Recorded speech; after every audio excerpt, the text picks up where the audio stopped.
Morning খাই খাই বাঙালিতে আবার সবাইকে স্বাগত। আজকে স্পেশাল মেনু হচ্ছে মায়ের হাতে মাখা মুগ ডাল।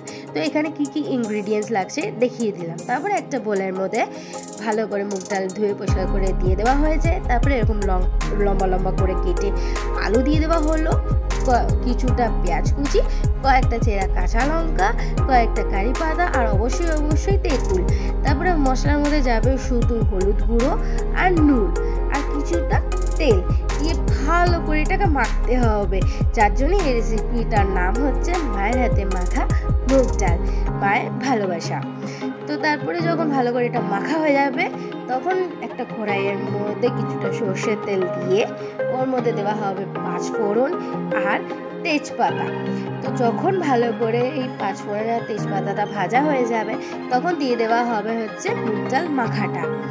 মুগ ডাল মাখা দিয়ে দেওয়ার পর একটু নাড়াচাড়া করে দিয়ে দেওয়া হবে জল। আর এই রান্নাটা পুরোটাই হবে কড়াইতে। 20 মিনিটের জন্য এই রান্নাটাকে স্লো ফায়ারে ছেড়ে দিতে হবে যতক্ষণ না ডালটা সিদ্ধ হচ্ছে। অবশ্যই আপনারা যারা চাইবেন তারা মুগ ডালের পরিবর্তনে মুসুরির ডাল দিয়ে করতে পারেন। এই রান্নাটা খেতে খুবই ভালো লাগে আর টকটক হয়, গরমকালের জন্য খুবই ভালো খেতে, ভীষণ টেস্টি হয়। তো ভিডিওটা ভালো লাগলে লাইক, শেয়ার, কমেন্ট, সাবস্ক্রাইব করে দেবেন।